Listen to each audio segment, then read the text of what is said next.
Hola, ¿cómo están? Hoy vamos a hablar sobre el músculo cardíaco, con lo que es uno de los bastantes temas con lo que refiere con respecto al corazón en el libro de Fisiología de Guyton. Bueno, empezamos primeramente con lo que es fisiología del músculo cardíaco. Hablamos sobre la anatomía y fisiología del músculo cardíaco. Este nos indica que es un tipo de músculo estriado, tiene miofibrillas, el músculo es un tipo sin sitio, nos llega a presentar características como en el caso de discos intercalados, que tiene como función permitirnos la unión de fibras musculares en el corazón. Además, nos presenta dos tipos de sin sitio auricular y sin sitio ventricular. Tenemos la presencia de potenciales, en este caso, estos potenciales vamos a hablar de los estímulos o los impulsos eléctricos que van a presentarnos más que todo en el asa auriculoventricular y las diferentes partes, como también el nodo sinusal y lo que son las fibras de Purkinje. Eso lo hablaremos más adelante. Tenemos los potenciales de acción en el músculo cardíaco. Con respecto al potencial eléctrico del corazón, nos indica que esta tiene un inicio, como cualquier parte, ¿no? Un inicio, en este caso lo denominamos en la parte de reposo, que nos presenta un reposo de menos 85 milivoltios, nos presenta un potencial de hasta 105 milivoltios, que este potencial de menos 85 milivoltios llega a subir o llega a estimularse hasta a más 20 milivoltios, en este caso más positivo, y entre menos 85 milivoltios hasta más 20 milivoltios hay una diferencia de 105 milivoltios, una diferencia o una distancia que hay de una despolarización por el potencial eléctrico del músculo cardíaco. Tiene o llega a mantener despolarizada hasta 0,2 segundos después de la espiga. Hay una despolarización en ventrículos de 0,3 segundos, un poquito más tardío, ¿no? Con lo que es a comparación de las aurículas. Y el músculo cardíaco nos presenta además canales rápidos de sodio activados por voltaje y además también la presencia de canales lentos de calcio. Tenemos las fases de potencial de acción, como vemos en la imagen, tenemos 5 fases. En este caso nos referimos a la fase cero, que es la despolarización, como se ve acá en la imagen, que es la línea más larga. Tenemos la fase uno, que es la repolarización temprana, que esta está entre la fase cero y la fase 2, que esta es una pequeña fase donde sucede una pequeña repolarización, seguida así de la fase 2, que es la meseta. En este caso, la fase de meseta llega a suceder un hecho en el caso de que suceden o se abren los canales rápidos perdón, lentos de calcio y lentos de sodio, donde llegan a entrar estos iones, y continuamente sucede la tercera fase, que es la fase de repolarización, ya normalmente como en otras fases, como en otros músculos, como en el músculo estriado, el músculo esquelético, donde sucede la salida de lo que es el potasio. Y tenemos por último la fase 4, que es la fase de reposo, donde ya volvemos a la parte inicial, donde fue de menos 85 milivoltios, como ya se indicó, que es la fase o el potencial de reposo. Y ya nuevamente podemos de seguir con las mismas fases, como ya hemos mencionado hace instantes. Tenemos el periodo refractorio, en este caso el músculo cardíaco no se reexcita. Bueno, en otros casos, como el músculo esquelético y músculo, tenemos su potencial, que puede llegar a reexcitarse, pero siempre y cuando que la estimulación sea una estimulación muy potente o muy fuerte a la estimulación inicial, que esto permite una reexcitación. Pero en el caso del músculo cardíaco no hay una reexcitación apropiada o dicha en este caso. Tenemos un periodo refractorio del ventrículo con un tiempo de 0,25 segundos hasta 0,30 segundos. Tenemos un periodo refractorio relativo adicional de 0,05 segundos y un periodo refractorio de aurículas de 0,15 segundos. Tenemos una velocidad de conducción del potencial del músculo cardíaco, de fibras musculares auriculares y tanto así ventriculares, con una velocidad de 0,3 metros segundos a 0,5 metros segundos. Y además el potencial de velocidad de conducción en las fibras de Purkinje, ya más correspondientemente los ventrículos, con una velocidad de 4 metros segundos. Tenemos ya una parte importante con lo que es el corazón en esto de los temas del libro de Guyton, con lo que es el ciclo cardíaco, que es fascinante.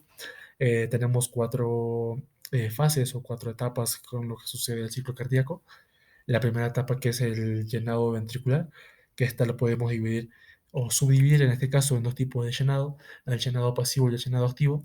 El llenado pasivo se lo puede definir como en el caso de que la difusión de sangre libre, como una caída libre de la sangre de las aurículas a los ventrículos, pero a comparación del llenado activo, donde en este caso ya tiene más participación lo que son las aurículas, permitiendo una contracción auricular, permitiendo el paso de la sangre de las aurículas a los ventrículos.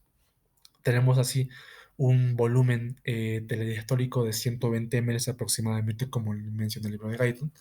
Tenemos la segunda etapa o la segunda fase denominada lo que es la contracción isovolumétrica con el llenado totalmente de los ventrículos de 120 ml en un 100% total de llenado. En este caso, esta contracción se refiere a una expansión de los ventrículos por llenado total de la sangre de los ventrículos.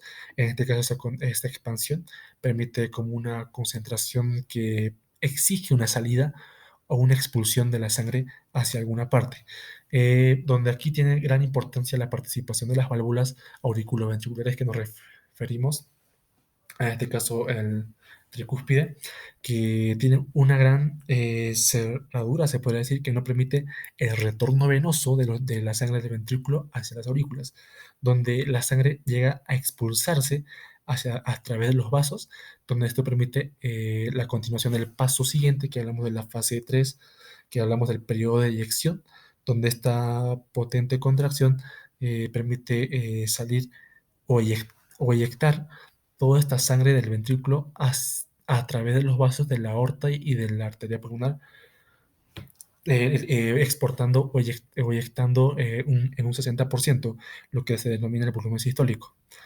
Tenemos la última fase, que es la fase de relajación isovolumétrica, ya después del periodo de eyección, que se ha eyectado 60%, que hablamos de aproximadamente 70 ml de los 120 ml totales que teníamos en un 100% de los ventrículos.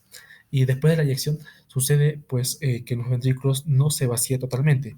¿Qué es lo que queda? Queda una pequeña porción de sangre, como se ve en la imagen. Esto se le denomina el volumen telesistólico, de un 40% de sangre que ha quedado del resto de eyección. En este caso hablamos de aproximadamente en ml, de 50 ml que queda de sangre en los ventrículos.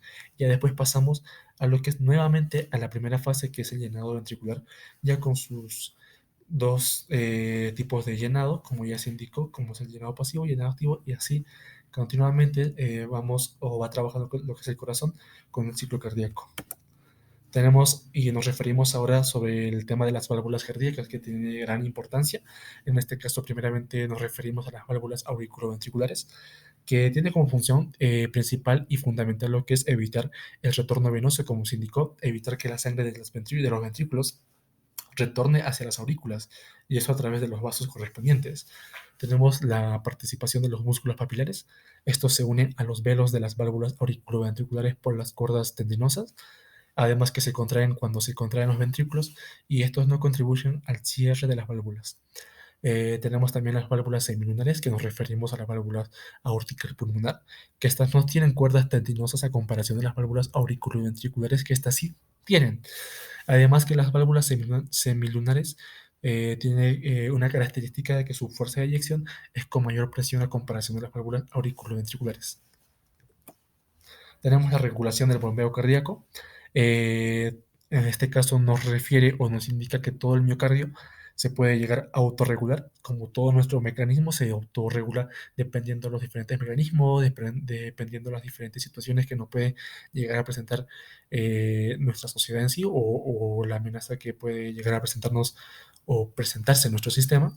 Tenemos diferentes mecanismos, en este caso una regulación cardíaca intrínseca en respuesta a los cambios de volumen de sangre, ya sea se haya más sangre o menos sangre que haya retornado hacia el corazón. Tenemos un control de la frecuencia cardíaca y bombeo por el sistema nervioso autónomo. Hablamos ahora del control del corazón por los nervios simpáticos y parasimpáticos. Primeramente nos referimos al tema del simpático, que esto nos indica que aumenta la frecuencia cardíaca hasta 180 a 250 latidos por minuto. Puede haber, o nos refiere que hay más efecto en el músculo cardíaco más correspondiente, y hay la presencia de beta adrenérgicos, como nos menciona el Guyton, en este caso como la adrenalina. Tenemos en este caso ahora los nervios parasimpáticos, que esto a comparación casi lo contrario que sería el sistema simpático. El parasimpático llega a disminuir la frecuencia cardíaca, más llegada a las aurículas, reduce la fuerza de contracción, puede ser y además es un transmisor de la acetilcolina, y por sus causas llega a reducir el bombeo en un 50% más correspondientemente. Tenemos, por último, los efectos de iones calcio y potasio sobre la función cardíaca. Primeramente nos referimos y hablamos del potasio, que si llega a haber un exceso de potasio, puede haber o puede presentarse que el corazón llega a estar dilatado y flácido, además de bloquear la conducción de impulso de atrios a ventrículos, permitiendo que no haya una buena función o movimiento del corazón para permitir la difusión de sangre o de las aurículas a los ventrículos a través de las contracciones de las diferentes cavidades. Además que una reducción de potasio puede haber una reducción de la frecuencia cardíaca. Tenemos el calcio, que un exceso de calcio puede haber o produce la contracción espástica, y un déficit de calcio puede produce la debilidad cardíaca. Y tenemos el efecto de la temperatura sobre la función cardíaca, que es tan al punto que nos referimos que un aumento de la temperatura corporal de nuestro sistema produce un aumento de la frecuencia cardíaca, pero una disminución de la temperatura corporal puede llegar a producir una disminución de la frecuencia cardíaca. Bueno, eso con todo respecto a, en este caso, a este video. Voy a seguir subiendo otras partes con lo que es correspondiente con respecto al corazón, con lo que nos habla el libro de Fisiología de Guyton.